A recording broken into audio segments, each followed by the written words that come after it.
What's up, guys? Welcome to Quirks episode 3. Wow, we made it 3 episodes now. Already. Finally. Wow, we're veterans. We're veteran podcasters. Cool. Well, what do we got today? Well, do you want to go? No. We have some news that we wanted to get into. I'd collected some news items and thought we could go through that. But before I do that, I did want to start with just a quick shout out to the victims in London. There was a terrorist attack that was really crazy. Happened over the last day, and just wanted to sort of shout out. Is it the second one? Every day seems like there's something else. Something else going on. London's been a bit of a problem lately, so it's kind of horrid. But hopefully the items I have for you today are a little bit more uplifting. Yeah, well, good thoughts to London. Yeah, same. So the first item that I have, which I thought might be something women would like quite a bit. I qualify. New cannabis strain designed specifically to make women orgasm. Wow, Connor, you bring that up? they're calling it sex pot. Apparently it has a little less THC than usual. Apparently that's good for women. And it is only available in San Francisco right now. Huh. But it is set up to help sort of stimulate the types of body sensations and whatnot that would lead to orgasm. Sex pot. Is it still illegal to mail weed? Because you're in San Francisco and I'm not. Well, it's legal in California and Oregon now, so I wonder. I don't know what are the laws when it comes to transporting over state lines that are in legal states. Well, it's legal in California, as in it was voted in for full legalization, but it's not currently allowed because they're figuring out what the regulatory and sort of legal framework for that is. So it will be, I guess, but right now it hasn't changed much. I wonder, though, if between these states it's really a priority to look for anything like that. So I wonder if anything would happen. But it is going through the mail, which is federal. So I don't know. You do need a court order, I believe, to open up U.S. mail. So if it wasn't smelly and there wasn't a federal investigation into you, then I suppose it's possible. Huh. I feel like all cannabis, though, makes it easier for me to orgasm. Just being high in any I'm so sense. jealous of you pot smokers. Like pot and I just don't chemically get along very well. Yeah, it gives me anxiety. So I'm really jealous, just in general, of you guys being able to smoke that and enjoy it. Because I've never been able to enjoy it, and now you get to orgasm from it too. It's like life is just not fair. Well, I wonder what's different about this specific strain that makes it easier to orgasm. I just feel in general it's just easier to focus on what's going on. Yeah, I'm not a woman and I've never smoked this marijuana, so I couldn't tell you from experience. But I would imagine, I think every strain, they always seem to try to make it focus on certain things. I don't know what the details are behind that. I've never grown weed or anything like that, but I don't know. Your guess is as good as mine. Well, we should ask Karen Wagner. I'll send her an email. You should see if she responds. Maybe we could get her on the show to explain it. Yeah, that'd be great. That'd be cool. Yeah, ask her own personal experiences with sex pot. The THC is around 18 to 20%. See, for me, that would just knock me on my ass. If I ever do smoke pot, and once in a while I do smoke pot to try to get to sleep better. But Naomi gets me pot that's, I think, like 2 or 3% THC and higher CBD, because it's the THC. It basically makes me feel like I'm having a bad acid trip. You guys know my brain is complicated. It never stops, and so the problem with me and pot is that it sort of amplifies that. So then my thoughts just become discombobulated and disjointed, and then I can't put thoughts together. Right. And then I start freaking out.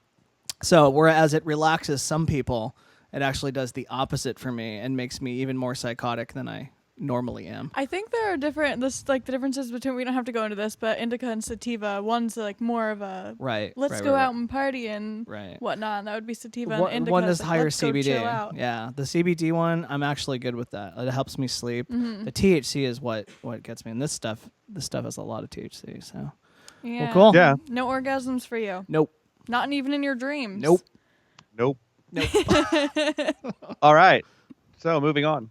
The next one I thought was kind of interesting because of, well, it has to do with current events. I like the headline. It said, Vatican compares Trump to flat earthers over his climate agreement withdrawal. Very meta for us. Will you bring that up, Connor? I really like that one. A, it's a great sort of nod to our first podcast. But B, I think it's been really interesting. I've noticed over the last number of years that as far as religions go, of all people, the Catholics seem to be the ones that are the most sane and in support of real science these days.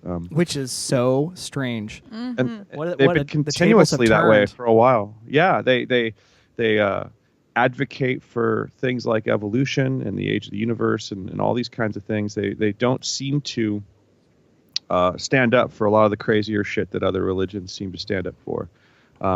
Maybe the fact that they run a lot of universities and scientific institutions and all these things, maybe they're just comfortable with it, Huh. Yeah. This Pope is actually a really, really cool guy. I love him. He's definitely my favorite Pope to date so far. He's the most progressive, forward-thinking guy, and sort of the most compassionate in terms of judge not lest thou be or what is it, lest thou be judged or lest ye be judged. Like he's definitely not the typical kind of religious head. What's the word I'm looking for? Godhead, not Godhead. Head of the church. He's not the typical head of the church that is backwards ideas. He seems to be very compassionate and kind and about not judging people and about forward thinking and progressive ideas. So yeah, he seems to really not care about the trappings that come with a position like that. You'll notice he's always wearing very simple clothes. He's not wearing all the gold. He's not like doing all of that stuff, which has become so part of that old church, because he doesn't really seem to put any value in any of that. Right. He really seems to focus on the little people. And there's definitely, plenty of things wrong still with religion in general. But as far as things go, it was interesting to kind of see the Catholics leading the way as far as religions go. Yeah, and he's more relatable. He doesn't put himself on a pedestal. Right. He's for the people. Yep. Yeah. So the next one, and I thought this was one that I think, Scott, you'd really kind of think was interesting. There's a computer, like AI, that's analyzed thousands and thousands of songs. I guess looking at the article itself, 23,000 Irish folk songs. And yeah, it got trained on 23,000 Irish folk songs, and now since it's figured out what the key elements are to a catchy melody, it can now auto-generate music that sounds really good. And I don't know if is it generating MIDI or audio? It's just writing the songs. Now, I don't know if we didn't talk about this beforehand. If you can play audio, there is actually a link at the bottom, and you can listen to it if you wanted to play it. I don't know if we can do that right now. But there's so many advertisements and stuff popping up on this page. It's pretty. It's at the very bottom. But if it's not possible, I don't see where it is right off the bat, but maybe we'll come back to it at another time. But that is really interesting. I just had a conversation. You can take that down, Connor. I just had a conversation the other day with this royalty exchange company that I was talking to. They want to buy some of my back catalog, and the whole premise behind this is that they're basically investors who want to buy songwriters' back catalogs. Because it's a good investment for people, depending on who they're investing in. But one of the things that the guy was telling me, he's like, in the next 7 years, AI is going to put a lot of musicians out of work. Like it's starting to get to that point now where we're seeing a change in the technology where eventually, the music business doesn't want to pay artists as it is. And it's starting to get to a point where, it's been competitive for a while. But once AI comes into play and companies don't have to pay real human beings anymore because they've got computers to write stuff for them. I mean, that's a whole industry that's going to die. Are they writing music or are they writing lyrics with it? Because I think there's a human component that I would think we want to relate to. That's what I would think. I don't think an AI could capture for us. I've heard of both. Both? AIs doing things like that. And honestly, I think you'd be shocked at how good they are at doing it. Because That's so I think scary. that humans operate in patterns. We all do. We all have our own patterns, and we have patterns in cultures and this and that, linguistic patterns.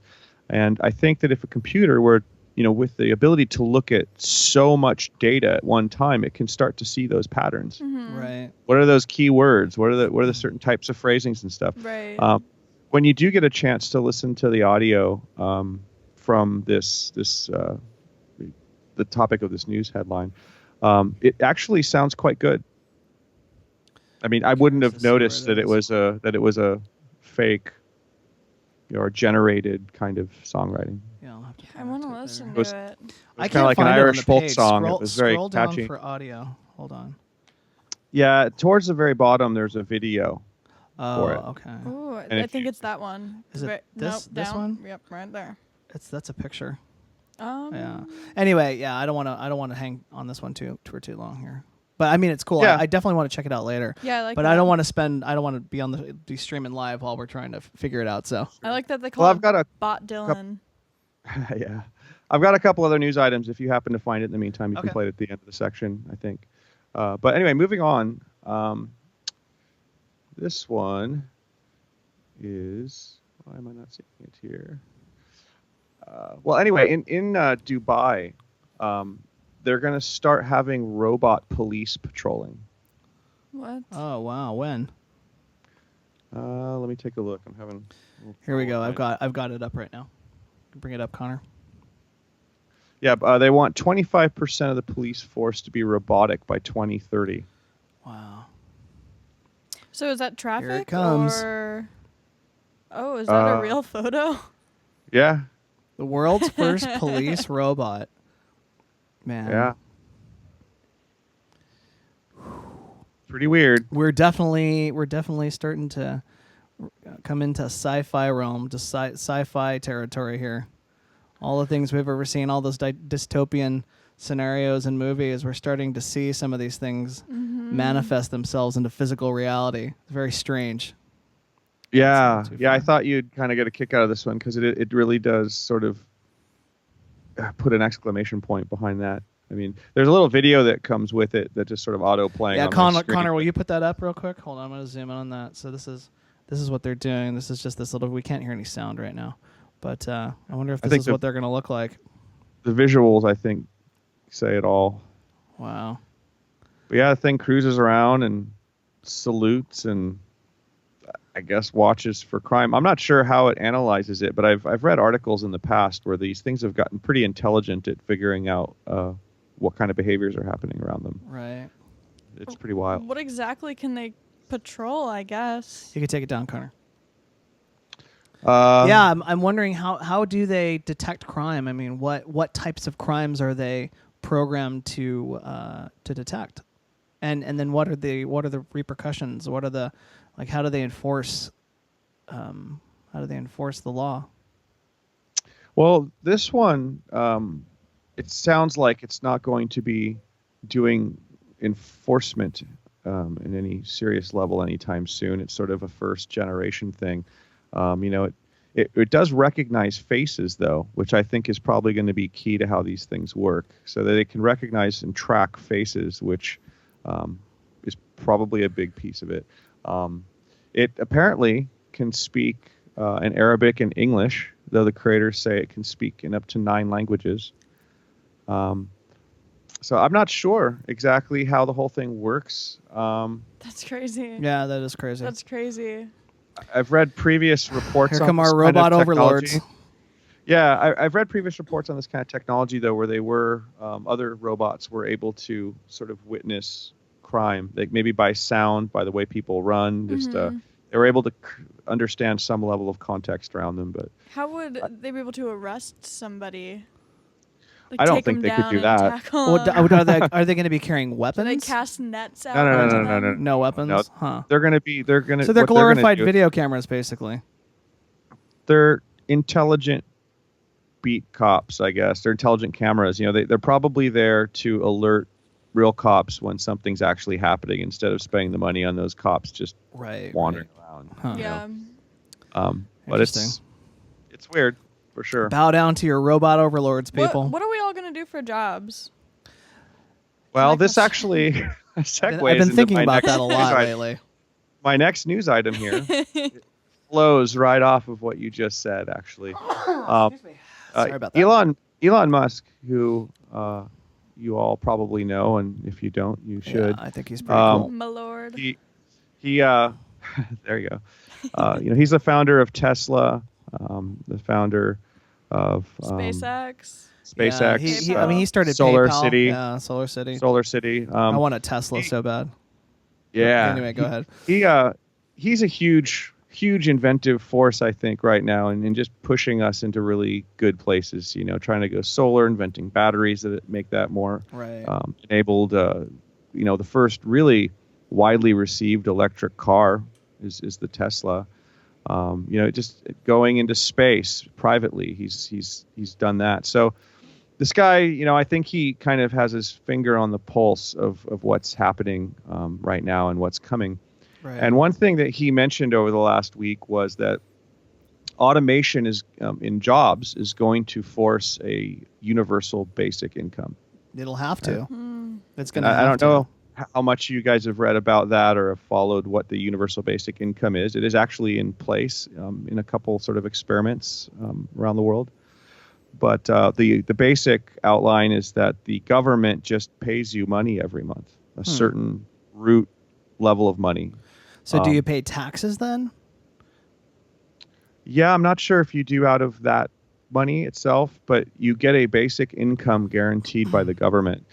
Now, what that does, it's supposed to be highly funded out of the savings from large welfare programs, because if you get that basic money and you're not very wealthy, then you have money available to do things and take care of yourself that you wouldn't maybe have. Right. So instead of having food stamps, instead of having a number of these programs that are super complex and cost a lot of money to operate, if you give everybody just a basic income, it's way cheaper. And it kind of wipes out the need for all of that. And I think what he's touching on here is that as society continues to advance, job opportunities are going to get really tricky. And so sort of the people who are able to reap the benefits of all that technology, the people running those corporations, the countries that are implementing it, all that kind of stuff, need to have a sort of feedback loop for the gains to go back into society and sort of maybe Band-Aid what it creates. Are there any updates on how it's gone so far with the test groups? I haven't seen one. That's a really great question. I'm kind of curious about it. I think there's one state or one region in Canada that started doing it. I know it's not Canada-wide, but I think there's also another country. I don't know if it was Europe or New Zealand or something weird. Are they providing healthcare then alongside of that? I mean, are these the countries that are already offering free healthcare and those kinds of benefits? I mean, I assume they sort of go hand in hand. If you're getting a basic income, I would assume they have universal healthcare to go along with that, right? Well, pretty much every country on Earth has universal healthcare. Right. So I think that's Except just a given. Back asswards, America. And I mean, to be technical about it, it isn't free healthcare. I mean, it's definitely something that is paid for, but they have a system that gives you open access to all of it. Right. I think that's the fundamental thing. And yeah, definitely in the places where they're testing this, I think that's just a given that the healthcare is there. I'm sure, getting a small wage from the government every month isn't going to cover, big medical expenses. Yeah, exactly. I'm excited to see the more information that comes out about it, and I'm sure you'll talk about it on future episodes. Yeah, definitely. So that's what I got for you. Awesome. What do we got next? Your weekly weigh-in. Oh, yeah. Well, I weighed myself today. I was 215 last week. I was 215 again this week. I worked out I did 5 classes. I basically did 2 double days, and then I did 1 day that wasn't a double. So the equivalent of going 5 days in a row to 1 class. But yeah, I haven't changed at all. I'm actually going to a nutritionist on Wednesday to meet with them to see if if there's things which I'm sure they're going to tell me I'm going to have to cut the beer and wine out and stuff, which I don't drink tons all the time, but I'm sure that I'm sure that's the first thing they're going to tell me is like, well, you're going to have to cut the beer and wine out. That reminds me. Moderation. Cheers. Yeah, cheers. Water. But I have been working my ass up, but no, the weight has not changed, and we're just gonna have to keep going at it and see how it changes with consistency. I mean, that's. But we talked about that. I mean, weight isn't really a good metric when you're building muscle. So, like, how are you feeling physically? I feel great. I feel a lot better. Slimmer. I don't know that I feel slimmer, but I feel like I'm definitely seeing my arms starting to thicken up again. Like I know that my posture's better. I don't get winded walking up the stairs, which is a good sign. Well, not that I get winded walking up the stairs, but I mean it's like not anything anymore. I mean it's just it's not hard to do basic things. I'm not that old where they were hard, but I'm definitely seeing that certain things are just less of an effort for me now. Are you trying to bulk or are you trying to cut? No, just trying to cut weight. I want to fit back into a size 32 pair of jeans again. Like that's pretty much where I'm at right now. I have all these shirts and all these clothes that I've had for years, from the days when I was skinny, and I would just love to be able to wear those again. I don't have any delusions of grandeur that I'm gonna have a 6-pack again. I mean, I guess if I worked really hard, I could. Yeah, keep your goals high. Yeah, but I mean, I really just want to fit. I've worn baggy clothes now for the last 3 years because like my weight goes up and down, and I have both. I have a little of both in my wardrobe, but I'm just ready to move on, be healthy. I think the dietitian or nutritionist is a really good idea. All right, well, we'll check in next week and see where we're at. Yeah, I think overall one thing to keep in mind is that a 32 waist and being able to have a beer is better than a 6-pack. Totally, I agree because I still want to eat the things. Get a 6-pack of beer. So I don't know why I love looking at Craigslist ads, but I do, and that's actually how I found you guys. So I'm grateful that I have this weird quirk about me. But I've been looking at a couple ones recently, and I have the links for you to bring up. Okay. Are they in Yeah, they're right there. They're right there. Okay. Okay, so the first one is titled "Looking for Someone to Eat Money." And basically, this guy is conducting a science experiment with some close friends, and they want to see if money survives the digestive tract for science. Wait, I want to read this. I am conducting a science experiment with some close friends. It is a classic take on the poop dollar experiment. Is that a classic? Is that classic? I've never heard of that experiment. I didn't even know. I mean, I didn't even know about that. That must be classic. Everyone must know about it. We need to see if money survives the digestive tract for science. We will pay you $5 to be a part of this prestigious trial, but you have to eat the $5 bill. You can keep it if it survives. I like that. Wow. They show you a picture of the bill that you'll be eating, and you have to keep them updated about it. So do they claim that they clean the bill at all, or they want you to just gamble a little bit with whatever's on the bill? I mean, that sounds like a good way to get hepatitis C, man. That's all I'm saying. Yeah, they found some pretty wild stuff on money. Yeah, I wouldn't do it. There's no way. Would you guys do it? For $5? Connor says he would. I wouldn't do it. No. Can't do it. I don't care about. You can't pay for hepatitis medication with $5. Touching money. I have to wash my hands after touching just regular bills. I don't think I could eat it. I'm totally with you on that one. No, it's that's gross. A big no. It was like a $1,000 bill. No, it was $1,000 bill. No, and then maybe I'd consider it, but I would. We don't have a $1,000 bill. This sounds like a joke. This sounds like bills that high. Like you're getting punked. Like this sounds like an Ashton Kutcher kind of thing. Like you're going to be on TV. This is how many people we got to eat $5 bills, and before you know it, your mug's on TV. Yeah, you can't trust people who are wearing Keds or Vans in the background. Okay. Is that the rule? That's the rule. I don't know about that, but okay. I'm just kidding. All right, what's the next one? So these are all Portland area ones, but so this would be helpful if you lived in Portland. Harry Hippies wanted $500 cash, and I suggested this to my roommate because she doesn't shave her armpits, and I'm pretty sure she has a bush. Really? Have you checked Hairy it out? hippies are probably not I've too seen hard her. to find around this We neck of go the to the woods. gym together. I've seen her naked. But so if you're a female specifically, you need to have hairy armpits and a bush. You're hired. That's all you need. And this So guy's- hired to do what? you just pose. He's an amateur photographer. If you're between 18 and 50, you're there for his personal enjoyment, and it will never be published. Huh. It will never be published, Yeah. and it's modeling, quote unquote. Yeah. And Yeah, sounds great. Wow. I like how he signs the end of it with XOXOXOXOXOXO. Yeah, Wow. and that's another big fat no Yeah. for me. I would Yeah, do that's it. kind of like that hepatitis. I wouldn't. I would think that like responding to something like that as a woman would be a little bit disconcerting. Going to some strange place. I wonder if you can What- bring after, along a you know. person with you, though. Oh yeah, I would almost insist upon Yeah. it. Yeah. Yeah. Wow. If they said no, that would be a pretty Yeah, good that's a red indicator flag. that you're. Yeah. Huh. All Cool. right. Next one is oddly specific, but seeking erotic dancers enrolled in online math. Hold on. For some reason, I can't get this one to come up. Enrolled in online math. Yeah, so it's very specific. Hold on. Let me refresh this. I'll real read quick. it to you. It Yeah, says, go ahead and read it. Weird, right? Well, if you click this post, it should be because you are either looking for, either you are looking to be an erotic dancer enrolled in a math online, or you are an exotic dancer enrolled in a math online. Thus, this man wants to ease your burden, and he will ace the class for you in exchange for a particular talent. And I wonder what he's inferring upon. Sorry, I can't get this to come up. Oh, here Oh. we go. Hold on. I got it. I had to refresh the page. Sorry Okay. about that. Seeking erotic dancers enrolled on online math. Is this the one? Yeah. Okay. Wow.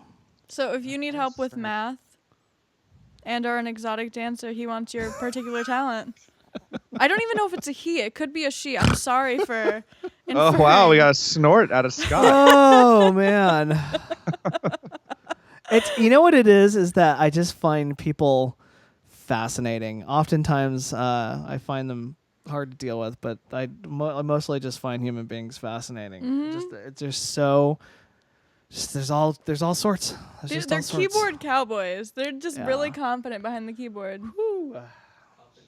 Well, I like it. I like how he puts himself out there. Or they put themselves out there to get what they want. Yeah. And that's fine. That's fine. That's good. No, Good totally, for them. totally. well, I mean, no one's forcing someone to answer. Yeah. Yeah, That's it's true. Yeah. That's true. Interesting. My next one is Snapchat birthday flashes, which is a very I like the title. I like the title a lot. So, yo, what's up? My brother turns 22 this week, and as a present and kind of a prank, I want to completely fill his snap with boob flashes. Ha. $20 per snap and maybe more. You have to be 18 or older, obviously, and email if you're interested. I like this. I like this guy. He's really trying to help $20? his brother. $20 a boobs? snap. Yo, what up? My brother Wow. turns 22 this week, and as a present and kind of a prank, I want to completely fill his snap with boob flashes. Ha. $20 snap, maybe more. Got to be 18 or older, that's obviously. you know what I would imagine people would respond. I mean, a boob shot's not a big deal. I mean, really, there's no reason why women have to cover them any more than men. It's so Exactly, arbitrary, with the right? whole free the nipple movement, and now It's like it's the legal. least weird thing. $20 for a picture of boobs. Right. Huh. They don't even have to be your own, probably. You could probably just take a picture Yeah. of a computer screen. Right, that's a great idea. You can make some extra money this week. Yeah. Scott, you could make some extra. Do it while you can, while you have them. Right? Wow. Weird. What's this And- next one? My last one, this kind of segues into it, and it's just short, sweet, and simple. Woman who produces breast milk looking in Southwest Portland. I am looking for a lactating woman to wet nurse me. No sex involved. I love this. It's so simple and sweet. Simple Huh. and sweet. Yeah. It's adorable. Open for compensation, so just negotiate. Okay. Well, that's great. That was a I great love collection of those. strange Craigslist posts. And that was just from today. you have an affinity for Craigslist though. I think They you make mentioned me that so last happy. time. Yeah. Huh. All right.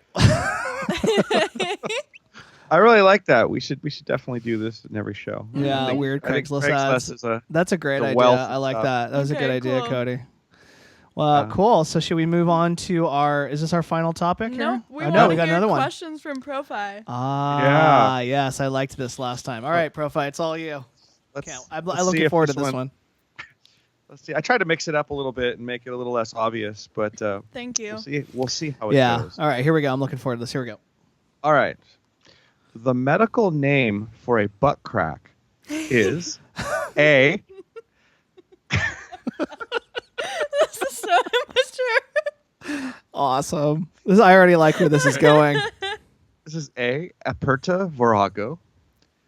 B. Intergluteal cleft. C. Rudea abdominal excito. Intergluteal cleft. I'm going to say A. It's B. No, because you're a massage therapist. You know these things. It is B. Woo! Okay. And I tried to throw it off by like taking strange words and converting them to Latin. I studied the butt crack in school. There you go. Let's see. Here's one. Is McDonald's on every continent? No, not Antarctica. I'm going to go with that. That's a good answer. Oh, you got that one. That one was a little bit obvious, but I liked it. You could have stumped someone. Just not me. Yeah. If you hadn't said Antarctica, I would have You'd be forgotten like, about yes. Antarctica. And that was kind of the trick in the trick question. A lot of people don't think about it. Well, now we've thought about it since the flat Earth theory. Right. Should be on our radar. You're right. That's true. Okay. Let's see. What was the first toy to be advertised on television? A. Matchbox cars. B. Barbie. Or C. Mr. Potato Head. B. Matchbox cars. Actually, I'm going to go with Mr. Potato Head. You both done? Yeah. It is Mr. Potato Head. Oh, damn. Finally. I had one when I was a Good kid, job. too. Awesome. The next one. There are no bridges over the Amazon River. True or false? True. False. From what I read, it's true. It's huge. The Amazon I River just is wanted to- huge. But having no bridges isn't it like a Oppose mile you. wide in some spots?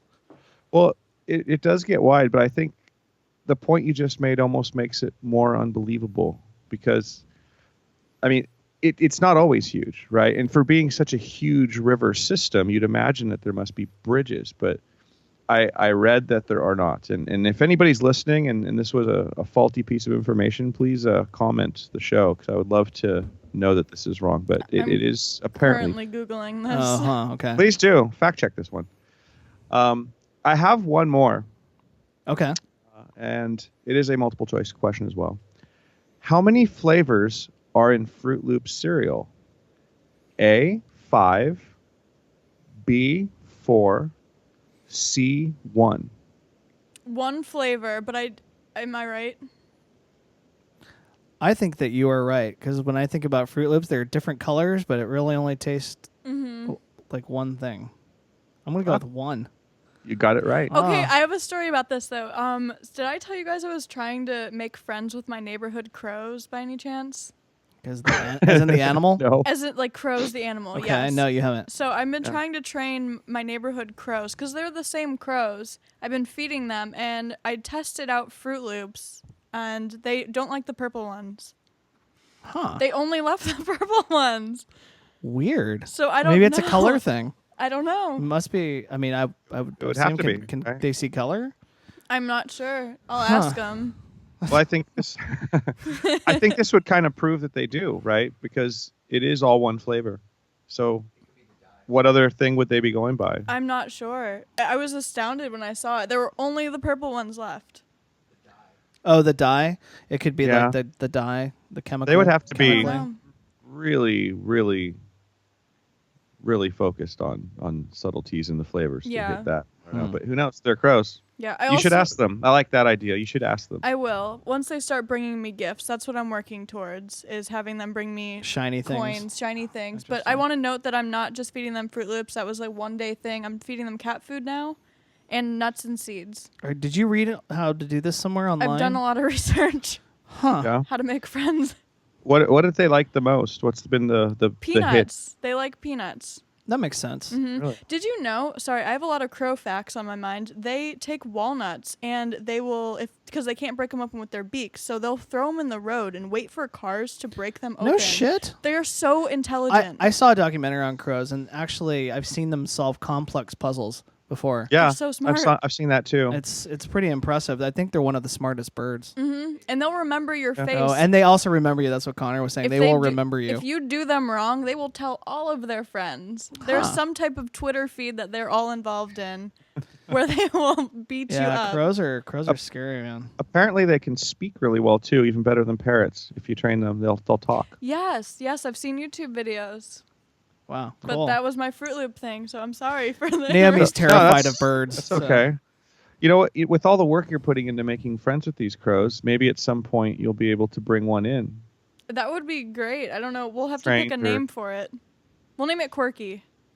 Quirky. Quirky the Crow. Quirky the crow. That'll be our show Our mascot. our show mascot. That's awesome. I'll keep you updated if I find it. Please if do. I make friends. Pretty soon we're going to have a whole section of this show just called Quirky's Adventures. We'll tape a GoPro to him. The Quirky Update. Here's our weekly Quirky Update.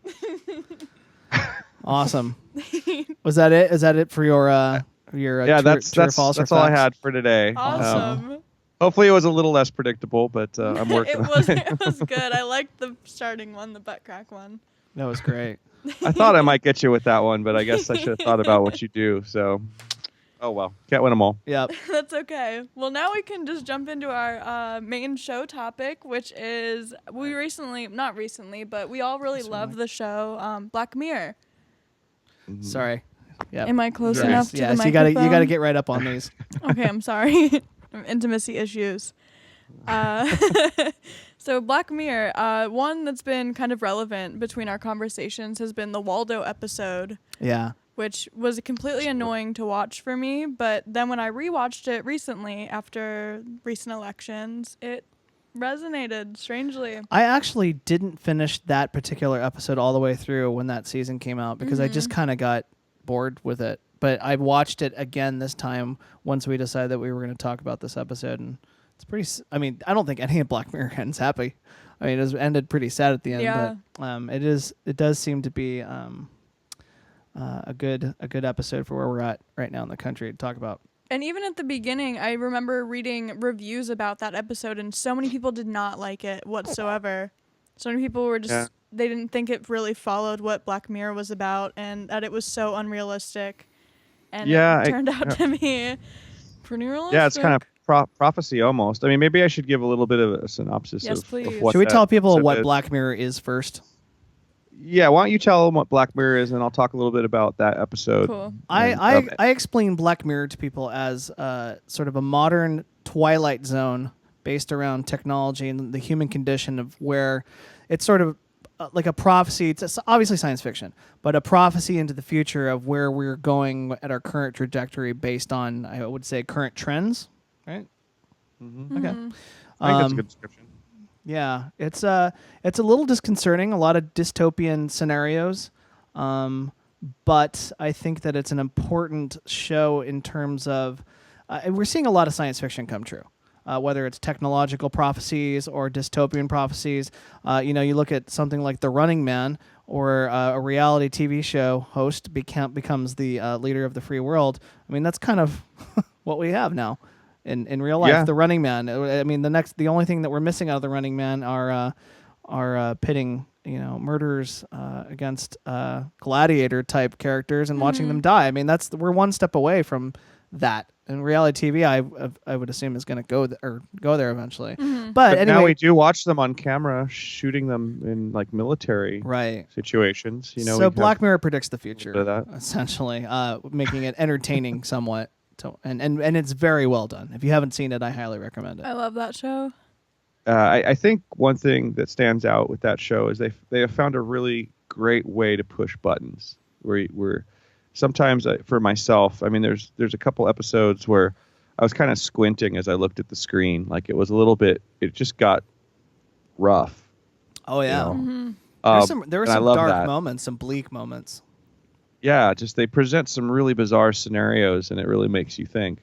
And I think while we're giving our super thumbs up for this show, I should probably say as we move on into this next section, if you really don't want to get spoiled on something, we're going to talk about an episode, so don't watch. Or spoiler alert. Don't.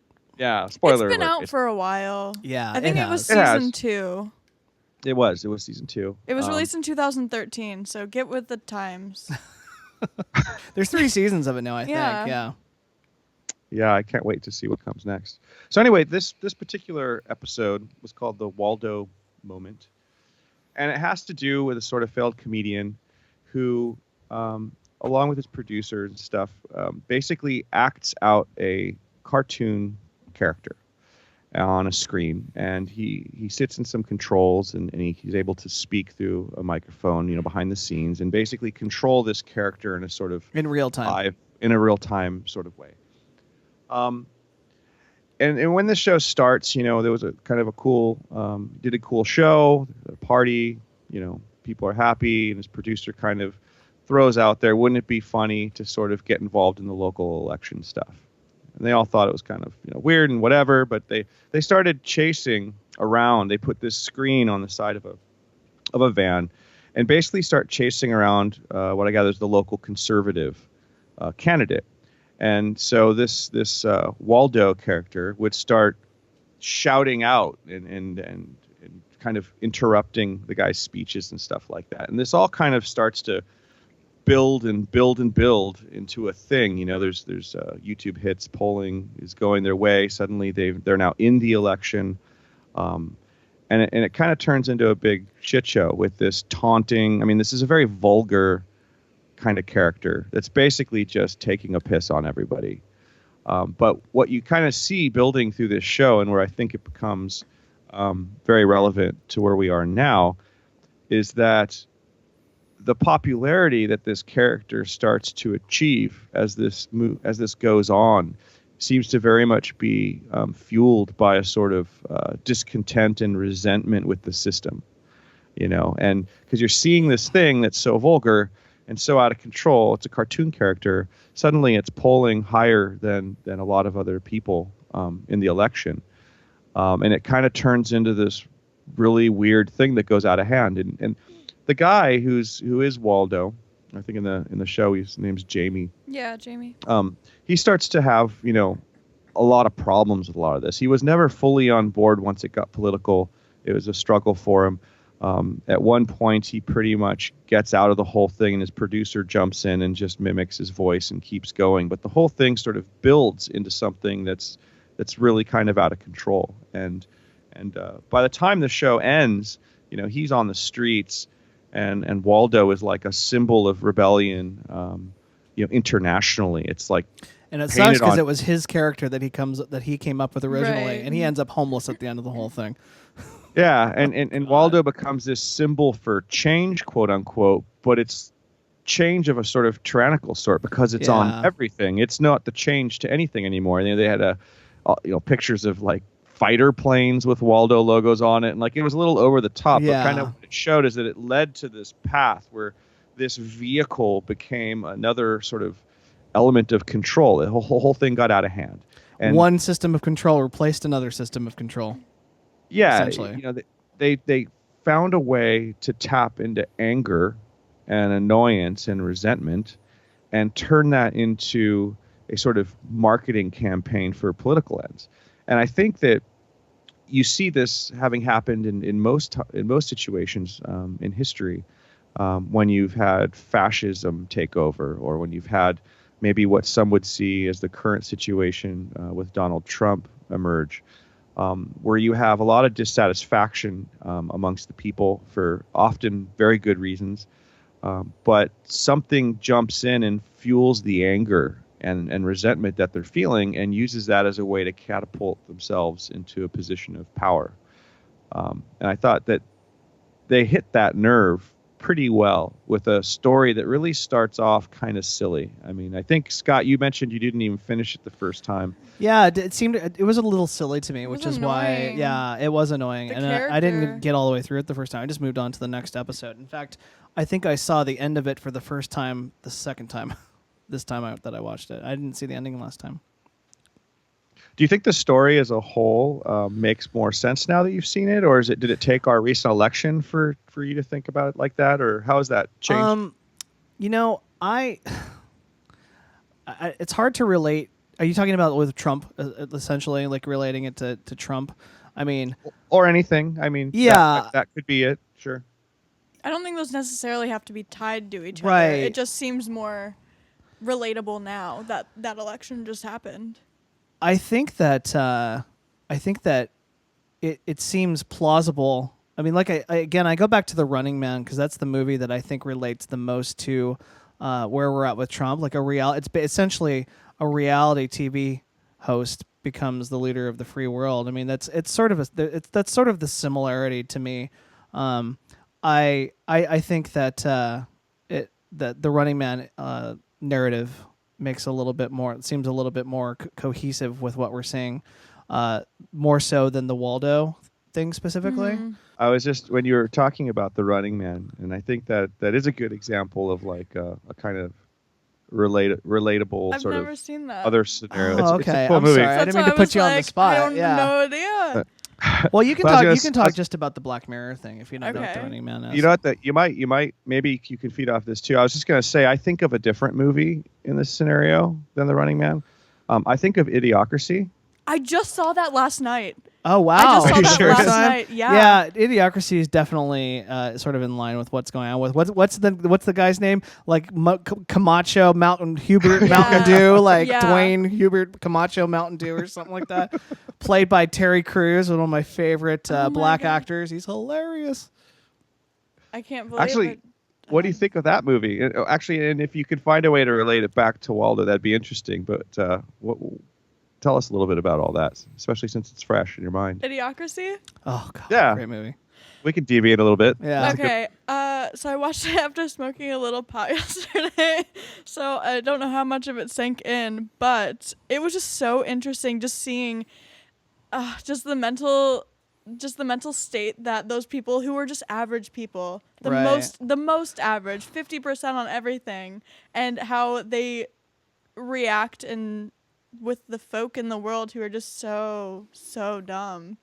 Well, it's funny. It's funny to see the regression of people over time as they're going back or going further in the future, forward, and then seeing the smart couple, like they're not having kids, and then one guy dies, and then the stupid people are just having more and more kids, and just how it sort of ended up there. And it's funny that the guy with 100 IQ is the smartest man on Earth 500 years into the future. Yeah. And so yeah. often it feels like that movie's prophecy. Yeah. I hope not. It feels like that to me all the time, actually. It was And just so extreme. It was so extreme. Oh, of course, it is a comedy, but I know, and then you have to. I think we're just so beyond that point in our intelligence as a human species that to think of those jokes, those writers really had to channel some dumb shit. you know who wrote that, right? It was Mike Judge, who did Beavis and Butthead. Mhm. Yeah, okay. Yeah. He's funny. that says it all. He did is it Office Space? Or, Office Space, Yeah, Office yes. Space too. Yeah, he's a funny writer. So, Waldo, Cody, give us your thoughts on that. I was so annoyed watching that episode when I watched it first. I was just fed up with just how much was going on. I think I watched this how many years ago? When did it come out on Netflix? 'Cause I watched it 2013, I think. It was wasn't this on was this the Netflix second then. season? No, it wasn't a Netflix show back No. then. I want to No, say it's BBC. 2013. Yeah, originally BBC. Yeah, it came out in 2013, but whenever it was put on Netflix, that's when I started watching Black Mirror. And so that was before Trump was even elected. I felt bad for the comedian. Like he just seemed like he just wasn't a happy person to begin with. You know I was like, wow, this poor guy like is already having a hard enough time with his life. Right. You know. He was going through some shit. Yeah, for sure. That kind of sucked. Yeah, I mean, you can kind of relate that, I think, to a lot of people who have jobs that they hate, where Yeah. you end up being kind of you've got this thing going on that you got to do. It's your job, it's your life, or whatever. But you can't like back out as things start to skew. It right? sucks as a creative job as well, because you put your heart and soul as an artist into things, and if you're not passionate about it and you're just doing it now as a job because you're being forced to, and because someone else is kind of directing you on which way your creativity should go, Right. it's frustrating, especially when you're trying to be such a controversial figure in a political part where you're not even usually used to being. Right. Yeah, because the guy didn't really want to get into politics. That wasn't what his MO was at all. And then he got beaten by a mob because he finally gave it up and said no more. And he hops out of the van. Well, the other guy takes over. And the other guy takes over. And he's the original guy is basically giving a speech about, you shouldn't be buying into this crap because he's just losing it. And then the guy who takes over, his producer, what was his name? I don't know. Anyway, Jack. He said like what he said something like 500 quid to whoever punches this 500 guy, whoever punches this 500 quid to whoever punches him first. Yeah, I don't know if it's 500, but he basically offers the crowd money to beat the guy up, and he gets beat up by a mob. Right. Horrible. It's just weird to see what people will follow, what entertainment people will follow and get behind. You know what, though? Like, there are some similarities to some of the things we saw at Trump campaigns. I don't remember specifically what had happened, but didn't Trump advocate the crowd beating up a certain person who said or showed up in a shirt? I don't remember what it was. Do you remember what it was specifically? Trump said, basically gave the blessing for someone to do something to this guy. He got sued for it. Yeah, he got sued for it, and I think he tried to get it thrown out. Who got sued? Thrown out. Who? So Trump got sued. Got for sued inciting for it? violence. For inciting violence. Sure, got thrown out. Yeah, because he did say something from the stage, kind of like that seemed to imply, that person needed to be taken care of. Right. I don't remember what they were wearing. It might have been a shirt. No accountability. Did we talk about this last week? It's no accountability anymore for anybody's actions, except people in high power, at least. It's interesting what happens when people get kind of whipped up into a mob-like scenario, and you see that in the story Waldo, and you see that in this. And Trump it's so scenario. easy to do. That's the thing. People will literally turn on a dime if they're fired up by someone who's on stage. Yeah, being as long as passionate you're about fired something. up about something, you'll do whatever they say, most likely. Yeah.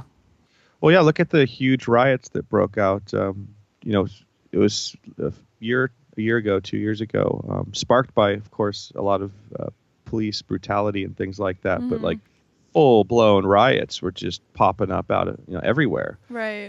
You get enough angry people in the group. Things kind of go off the rails.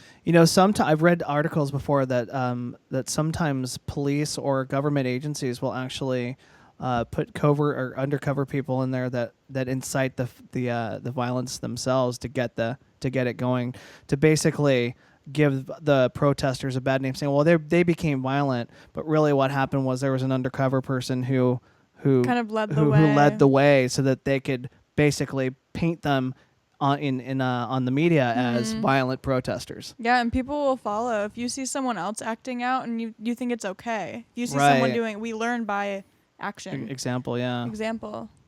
It's probably a really tricky way to have an excuse to arrest certain people that they think are leading those groups. Right.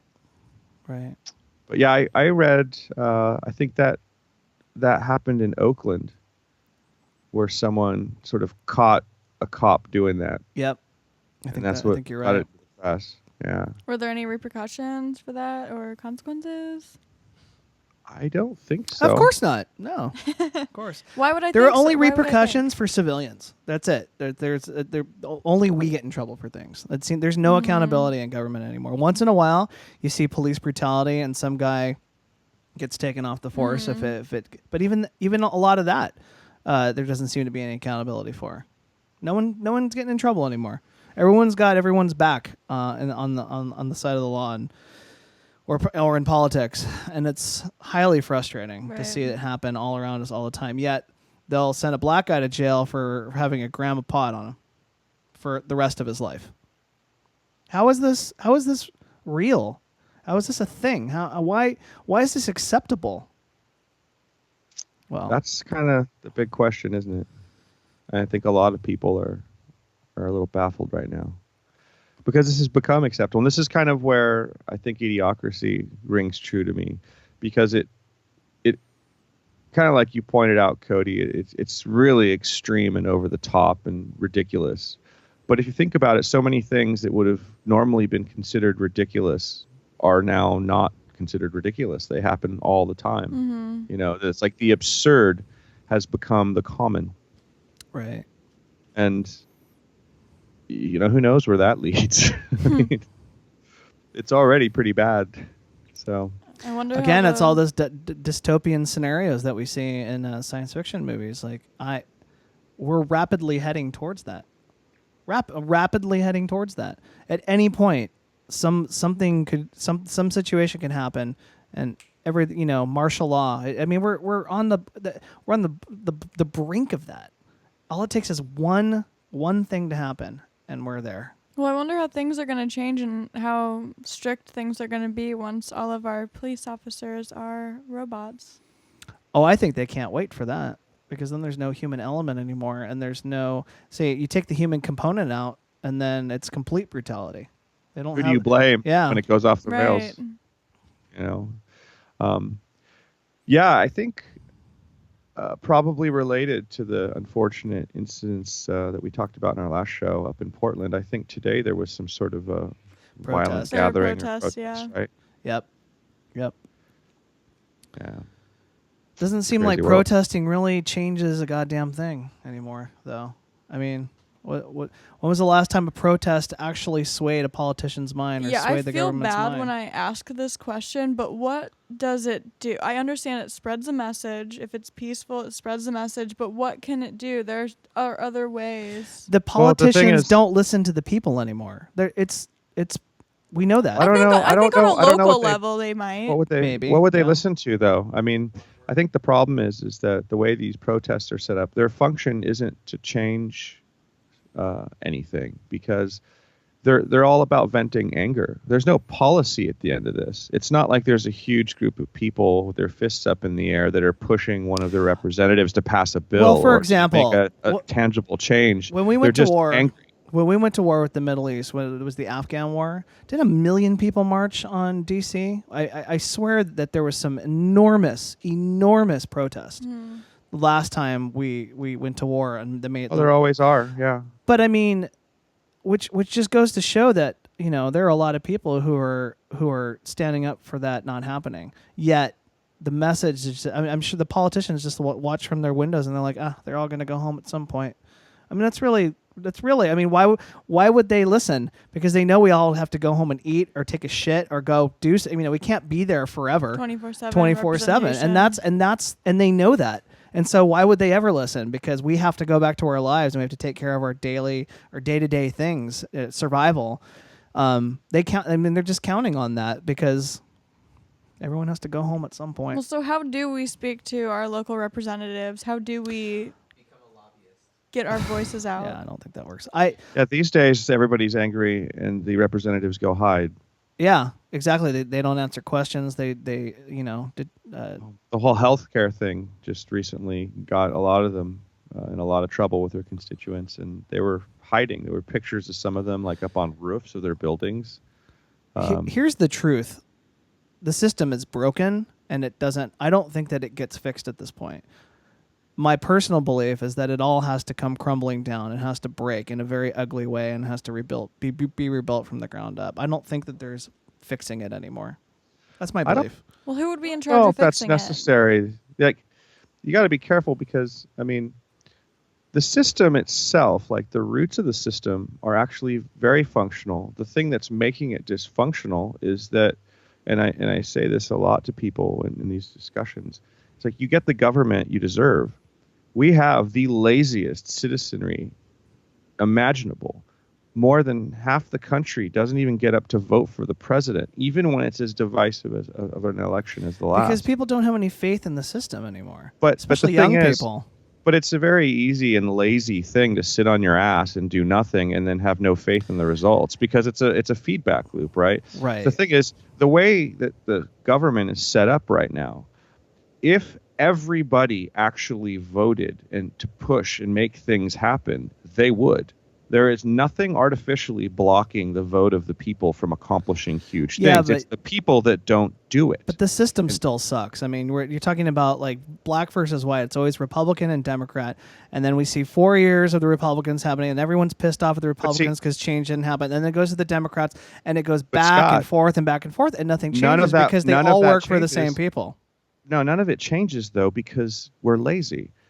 See, this is the thing. We have ceded the running of our government to the lobbyists. We have ceded the running of our government to those tools who go back and forth.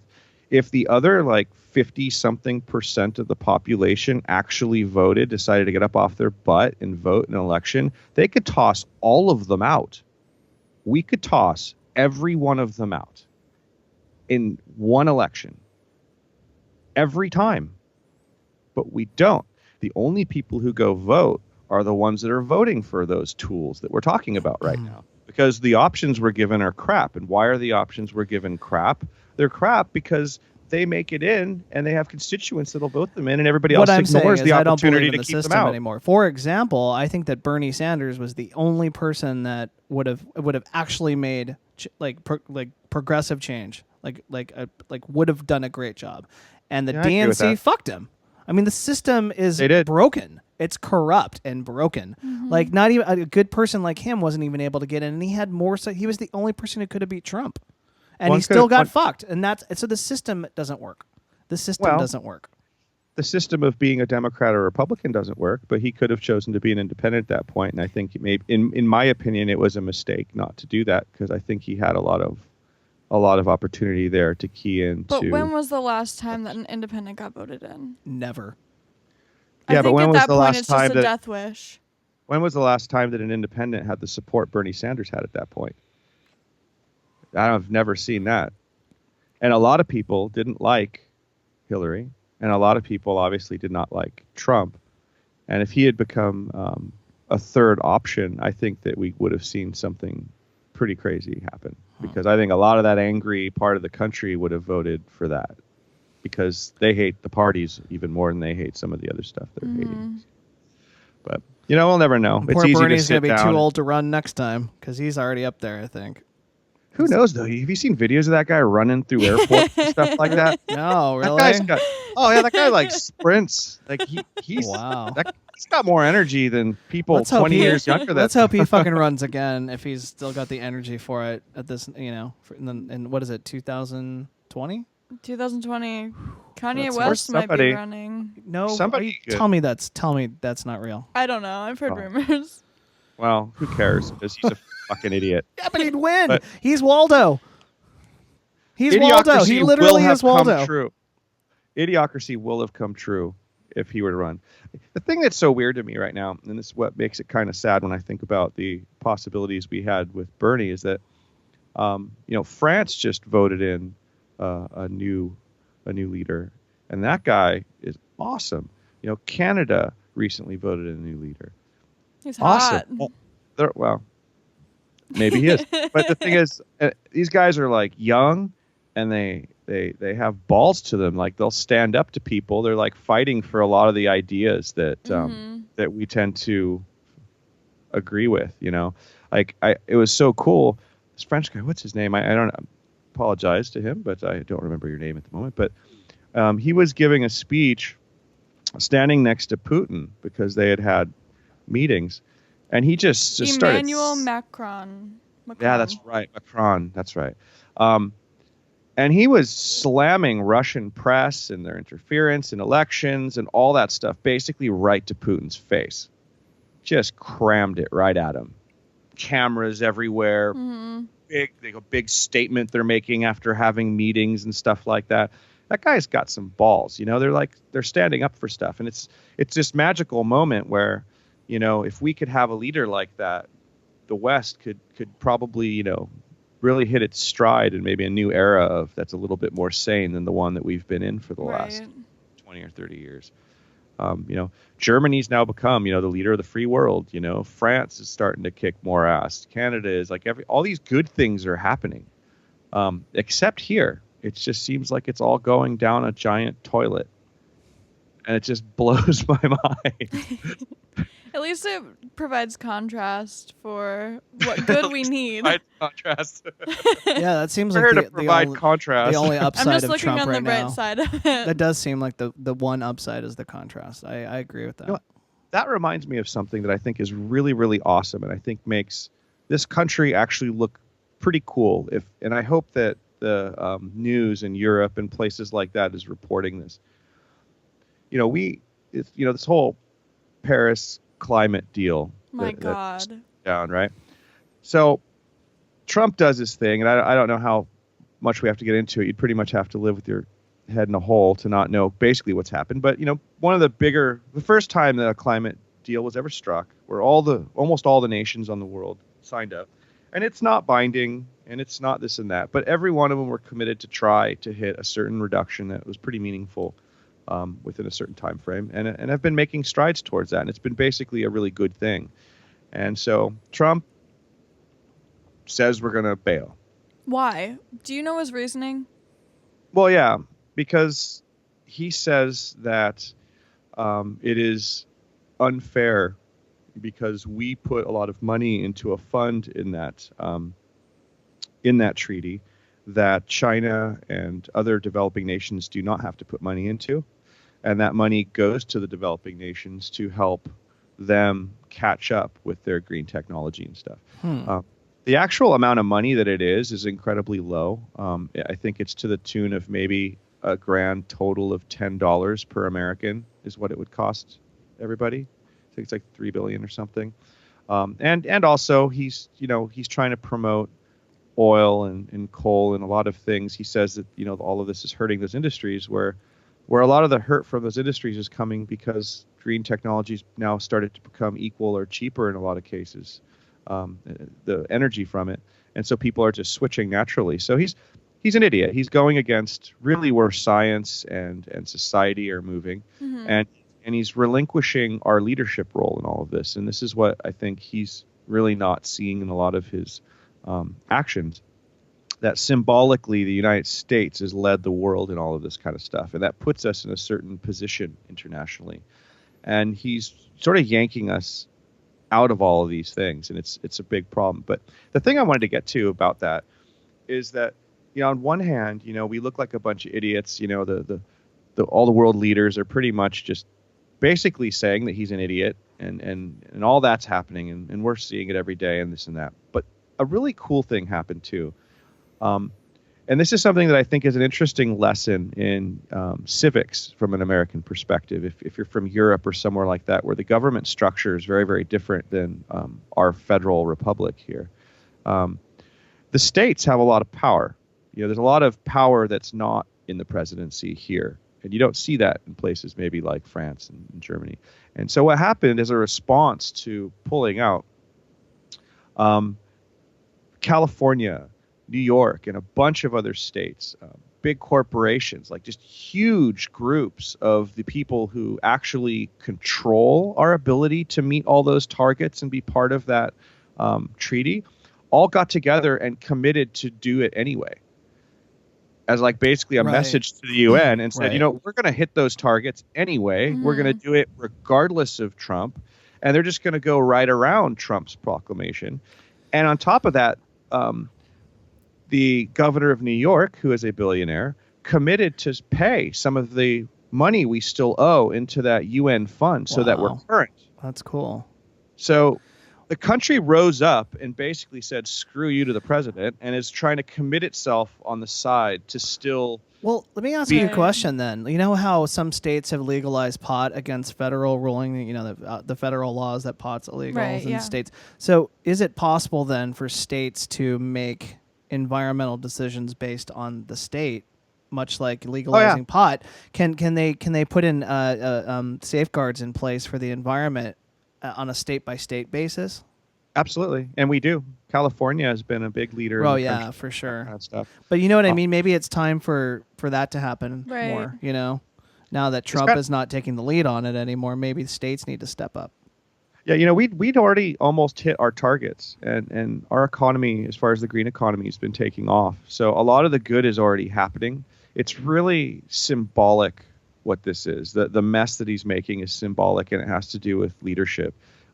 Really, we're not even allowed to leave the treaty until like 2020 or 20, right. 2020 or 2021. There's like a period in that, and like it's just the whole thing is a stupid show. It's basically our president just being an ass. Right. He wants to stick his finger up to the world, and well, we see the results. Right, and he's trying to say that all these changes are going to happen immediately under his authority, which isn't true. Right. Well, nothing he says is true, though. Well, the way everything is going with green energy and solar power and all of those things, all of our jobs are moving that way. They're moving away from coal and moving more towards that kind of energy, and there's no way of really stopping that. So whatever he's doing, it's going to kind of be insignificant. Old ideas go kicking and screaming, though. I mean, the people who have the money and the power, the people who have been perpetuating these energies for all these years, they don't want to lose their control. Their families don't want to lose the control, and so they go. I mean, they'll go kicking and screaming to the bloody end. And that's part of it. It's funny. Our entire modern emergence of technology has been fueled by 19th century fuels, 18th century type fuels, oil, coal. It's really long overdue that we move on things. And one thing that's kind of weird to me in that whole discussion, because the impetus for doing all this, of course, is the climate change, the big thing that certain people have decided isn't happening, though everybody knows it really is. And, I don't know what's going on with Republicans and whatnot, pretending that it's not true and blah, blah, blah. The thing that people don't ever talk about, though, that I wish they would have a long time ago is who cares about the temperature by itself in all of this? All of these substances are actually poisonous to us. Mm-hmm. We get cancer from this stuff. And so if you're not convinced that maybe lowering the global temperature by 1 or 2 Celsius is super important, maybe the act of constantly filling the atmosphere with poisons and the ground with poisons and the oceans with poisons is just a really bad idea, because the earth will keep going on, but humans may very well not. Oh, absolutely. Exactly. Absolutely. Do you look at China? Like they have so many respiratory related diseases now because they of all walk around with masks. because of the smog. I mean, you've been to China a few times. And I'm sure, I don't know what city you went to, but I know that isn't it Shanghai or what's the main city in China? Well, there's a number of them, right? I mean, there's all the pictures I ever see of the smog. I'm not sure what cities they are, but I mean, it's like you think LA is bad. It's a brown. It's like a fog. It's almost like you can cut through it with a knife. It's so thick. Oh yeah. I see pictures of it first person on my wife's cell phone because she's from Beijing, the Beijing area at least, and that's one of the places where it gets so thick that you almost can't see your hand in front of your face. Oh my God! And everyone's in masks, and it's wild. And her friends will send her pictures, like just right at that moment, like, oh, look at the weather today, kind of thing, and she'll show it to me, and it's just mind blowing. When I was there, I was in Shanghai, and I went to Beijing and wandered around a little bit. I didn't encounter that so much. There was definitely smog in the cities, but I was there, luckily, maybe it was the time of year or whatever. There's definitely times of the year where it gets worse and whatnot. But it's a huge problem, and I think, all of we used to look like that too. When you emerge as an industrial giant, all the technology and all the clean stuff doesn't emerge from the start. And so you go through this cycle where you're dirty, and eventually in that cycle, the citizens, they start to complain because it poisons them. And then regulations are made, and then things are cleaned up. And then, it's a cycle, and China's coming to that much later than us. We've already fixed a lot of those problems. And, now though, because everyone's getting sick, they're making huge strides. I mean, they used to, I think what I heard once or read once was that they would open a coal plant every day kind of thing because they needed power so much. At this point, they're kind of taking the lead on a lot of green energy stuff. They're putting in tons of solar. They're putting tons of wind farms.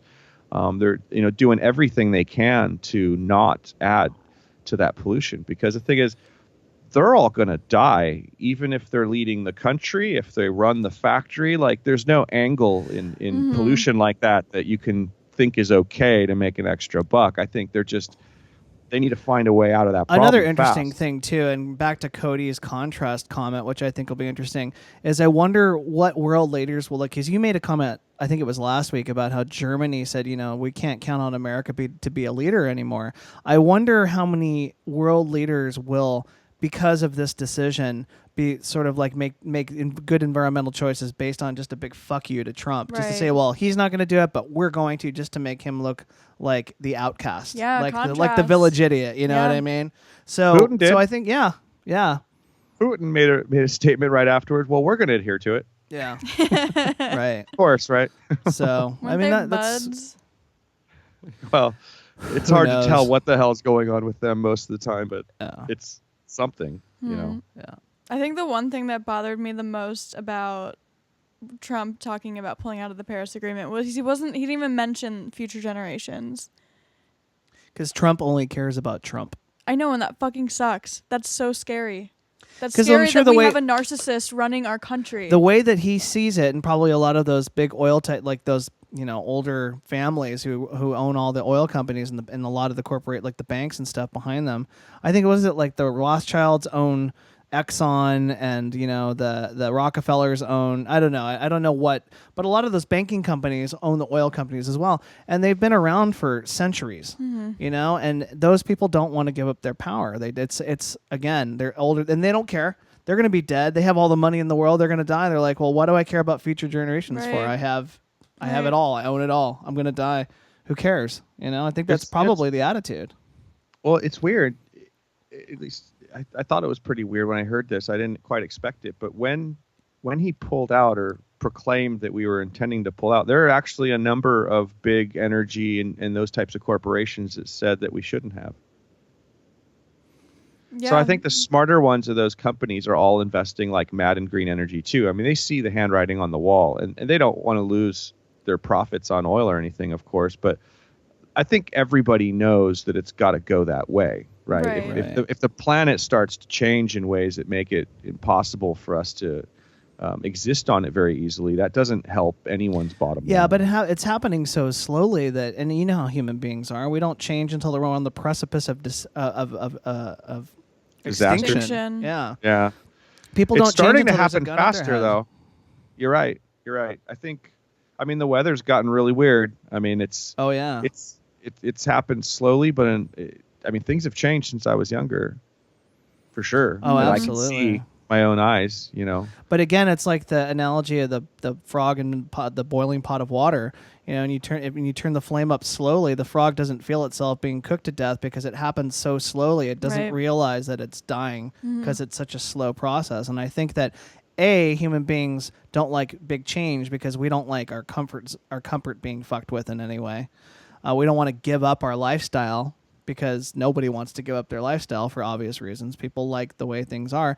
And B, we only change. Think about all the major changes you've made in your own life. For me personally, when I've gone through a breakup or something bad has happened, I realize, oh, wow, something's got to change.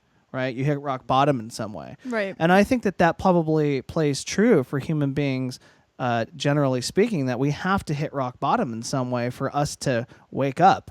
And we've been comfortable for a long, long time. We haven't had a world war. We haven't really had anything bad happen, at least in our generation, and not really in yours, at least at home in America. Mm-hmm. But I mean, you got to think about generations who've come before us who have gone through world wars and famine and things of that nature. Major changes always come from some major catastrophe happening in one way or another. The biggest growth comes from catastrophe, and we've been really comfortable for a really long time. Yeah, we've hit this very weird place because I think, the lack of investment in education here in this country and some of the ways that we've been so bad at dealing with things that other countries don't have a problem with, education, healthcare, all that kind of stuff. We have a very large and also because of religion. Actually, we have a very large part of our population that straight out just doesn't believe in reality. Right. I mean, science and things that are provable, you know, Right. and that canary in the mine kind of thing, that catastrophe or impending catastrophe that's supposed to shake everybody up, that exact thing that you're talking about, Scott. I think you have it right. And that usually we wait until it's just such a huge deal that everybody gets off their lazy butt. I think one thing about that agreement was that most of the planet kind of acknowledged that shit, we've really hit that point. Like, my God, okay, we've got to start really doing something, right? The fact that they signed it was a big step in that. And the reason why is because the science has been so overwhelming. It's like, yes, it's all hitting the fan now. And you can see it in the storms. You can see it in the coastlines. You can see it in the famines and this and that. I think most people who are somewhat educated are like, oh, yeah, we're here. It's time to, make this happen. But there's still Except a major here. portion of middle America who just doesn't buy into it. Exactly. And that's exactly what I mean. It's bizarre. Like, we've raised a nation that doesn't believe in reality.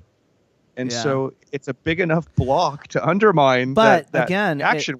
I think that it has something to do with cognitive dissonance as well. And if anyone knows what cognitive dissonance is, it's basic. I want to say it's a disease, but it's basically a psychological condition where, and I'm going to give you an example. If you had asked the Jews 5 years before Hitler came into power and said, hey, do you think it's possible if some person came into power and then murdered millions of Jews?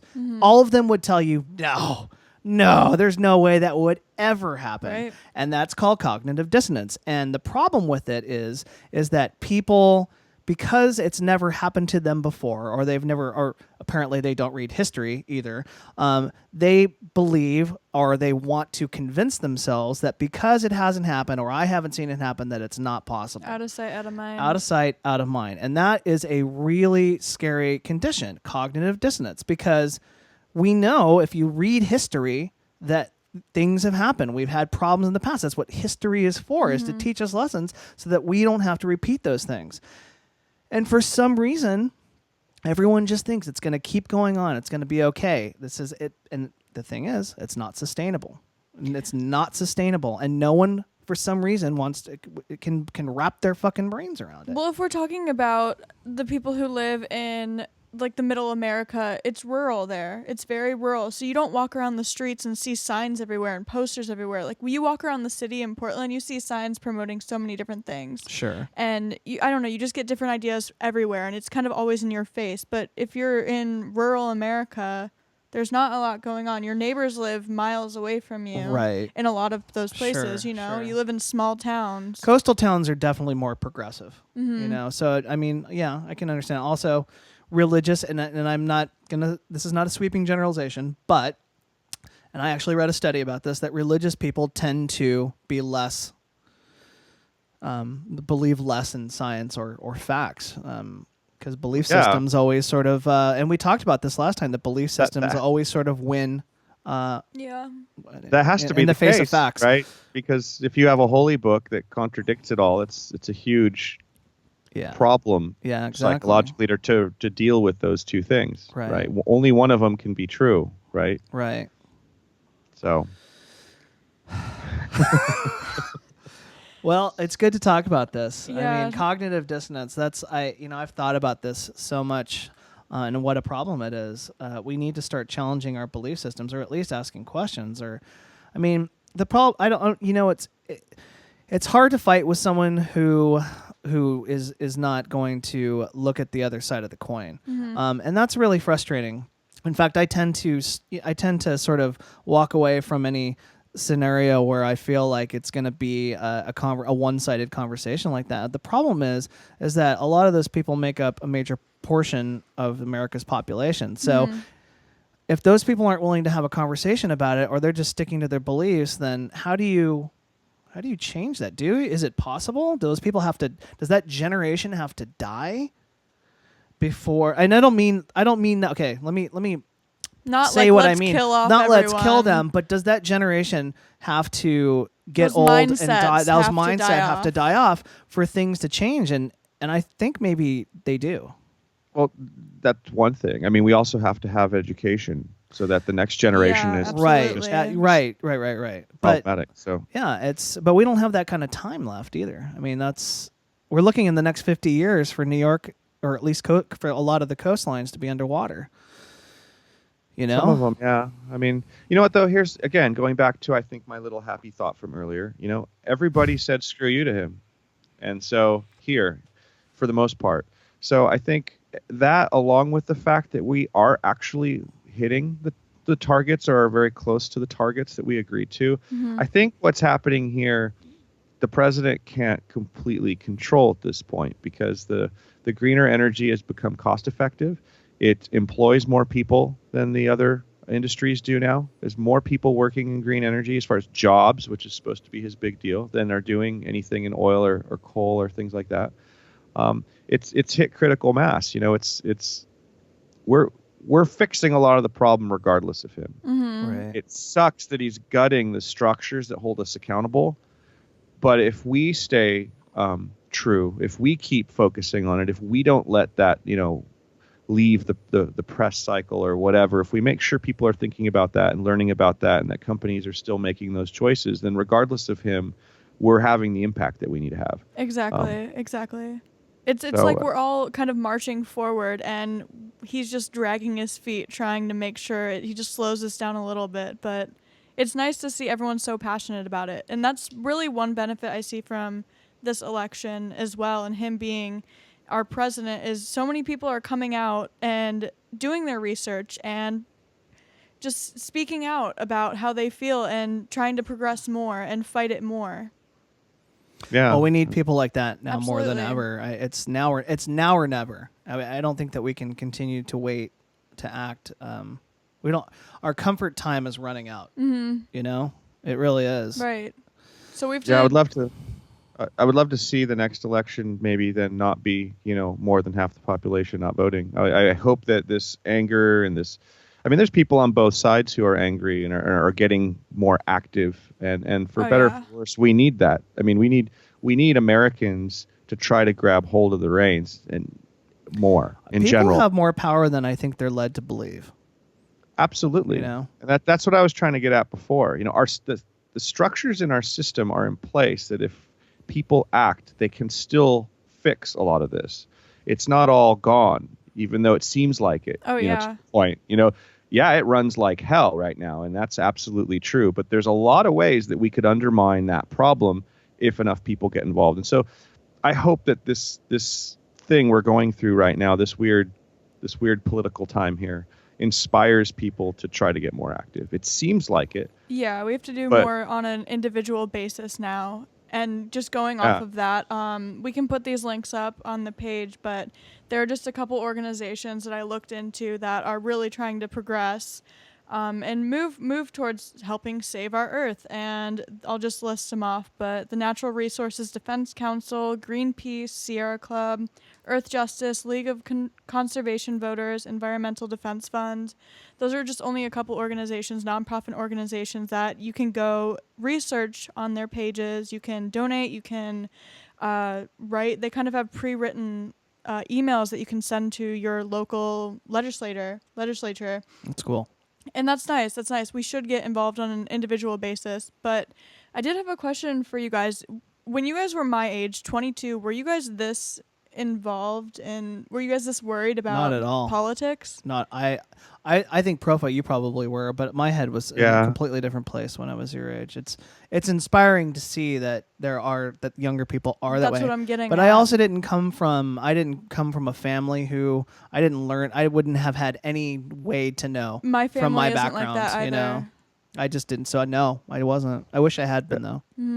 I always loved politics, but definitely one thing that is bizarre to me now is back when I was, you know, that age and had the issues of the day and thought, you know, this president sucked or this or that, you know, like I really thought, you know, like some of the Bushes or this or that might be the end of the world or something. And looking back at that and in light of what we have now, it's astonishing just how your point of view changes. Like some people really weren't nearly as bad as you thought they were in comparison to what could happen.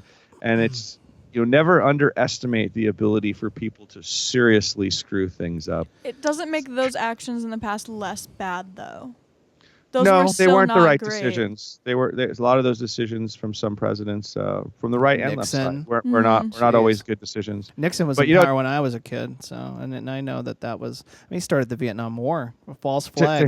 To his credit, he started the EPA. He's the reason why this whole country isn't a cesspool. Huh. That's one of the. He did a couple good things. I mean, he was a criminal, but he started the EPA. All our cities looked like China to an extent, like as far as just the dirt and stuff and the bad air and all that stuff. That actually was something he did, just to throw in the other side with Nixon. I sure would be nice, to see a different system instead of having one person. I hear Rogan talk about this all the time, and I think that he's right. Having one person make all the decisions, or at least the way we have it set up now, I think is an old way of doing things.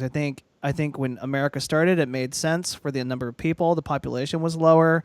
It made sense for it to be that way. But we have, I'm just sort of repeating what Rogan said. We have cell phones now. Everyone's connected to the internet. There's no reason why every individual can't be voting on all these policies. That would be a true democracy. But we're not trying to have a true democracy. Well, what I'm saying is, it would be. One. I understand, but it would be nice to see, instead of one person or a bunch of idiots who are in Congress running everything and fucking everything up, why not have a council of leaders, with the best scientists and doctors and people who actually are educated and can make informed decisions about the way health and environmental issues, and that seems like with where we're at and the way that things are developing and how, of course we're at 370 million people now. It's the system is not working for what we've evolved into. Right. I think. Well, I think. I mean, yeah, I agree. Like, it would be very nice to have that caliber of people involved in those problems. And in fact, I think Elon Musk actually just quit the council. Yeah, the Yeah. council, Yeah. because he pulled out of the Paris Agreement, which, Yeah, and then a couple other people pulled out as well. I think Iger from Disney did as well. But I think the problem with what you're suggesting on a practical level is that if you're just instating the people that someone thinks are the smartest to run the problems, then you have something a lot more like a large totalitarian system. I mean, you kind of have what China has, where it's all committee. And in a lot of ways, they're advancing very quickly because they can probably make sure that there's at least competent people in multiple levels of the government. The thing is, though, it isn't really democracy. I mean, and you're not going to get the best, most trained science leaders and historians and this and that involved in government if you now give the power to vote for every issue to all the same uneducated people that are kind of led us into the problem we have now, right? Because they all get to vote too. And I don't think we right now have the social intelligence across the board to give people that power. Now, the problem is those people are also the ones that are voting to give us the representatives we have in our representative democracy. And that has its downside, but at least they're somewhat vetted, right? But direct democracy is a very scary thing because who's the one pushing their finger on the button, right? You have to assume that the people have some level of smarts and intelligence or it goes really wrong. Right. Really fast. Right. So it's complicated solving that problem. And I totally hear what you're saying. And I dream of that too on many levels, but how to make it work, I don't know. It's complicated. Something's going to change. It's going to have to. I feel it. Yeah. Well, I agree. Should we wrap it up? Maybe we should tie it back into the Waldo episode. Yeah, right. Well, we really would. Would you like to do that? Would you have a way? I don't even know if I can put a pretty bow on this. I mean, we just got into this mess from just having. Actually, you know what? This is what I did want to read. So I think I sent this in our group message earlier, but in Trump's book, Art of the Deal, it kind of explains his Trump presidency.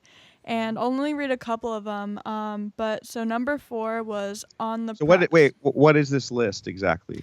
So this list are just quotes from his book on basically Okay. how he would do things to get into power, which Okay. he did, and it kind of ties into what Waldo was. What Waldo was to us was this extreme character who just had a lot of bravado, you know. So I'll just read only a couple of them. So on the press, one thing I've learned about the press is that they're always hungry for a good story, and the more sensational, the better. It's in the nature of the job, and I understand that. The point is that if you are a little different or a little outrageous, or if you do things that are bold or controversial, the press is going to write about you. Hence, any Right. press is good press. Right. Okay. And that kind of goes into the power Well, yeah. of thought and law of attraction is if you're thinking about something, whether good or bad, you're putting energy toward it. Mm-hmm. And the next one, on bad press, from a pure business point of view, the benefits of being written about have far outweighed the drawbacks. It's really quite simple. The funny thing is that even a critical story, which may be hurtful personally, can be very valuable to your business. Yeah. No press is bad press. Same thing. Axiom. Yeah. The sixth one, on exaggeration, the final key to the way I promote is bravado. I play to people's fantasies. People may not always think big themselves, and they can still get very excited by those who do. But they can still get very excited about those who do. That's why a little hyperbole never hurts. People want to believe that something is the biggest and the greatest and the most spectacular. I call it truthful hyperbole. It's an innocent form of exaggeration and a very effective form of promotion. I wish he had said bigly in there. Bigly. It'll be huge. Yeah, I think the way he speaks now, it's kind of interesting. The way he speaks now is much different than the way he used to speak. He was always kind of a blowhard, kind of, I think, somewhat annoying person. But He was didn't more articulate. he was more articulate, and the way he talks now is so dumbed down. He's either going insane or he's just faking it. Maybe I he's a feel little like this senile. was after his reality show, though. Too, because he I feel like he got more of that big character and that ego after the reality show. Absolutely. That kind of stuff can definitely go to your head. Mm-hmm. But I just kind of wanted to read about those. Just because it's just talking about character and just being a big person. Loud. Yeah, loud person. That gets you attention. Waldo was just a big animated hyperbole. Right. Yeah. That's how I'm going to wrap it up with that. There we go. I think that's it. Thanks, everyone. Right, cool. Absolutely. Well, we'll see you next week. Do we know what we're talking about next week, or? I'm going to do more of those Craigslist postings. That was a lot of fun. Yeah. Awesome. I think we'll announce our topic next week, but we've got some good ones lined up. All right, so guys. I'm pretty excited. Awesome. We'll see you soon. Awesome. Good night. All right. Good night.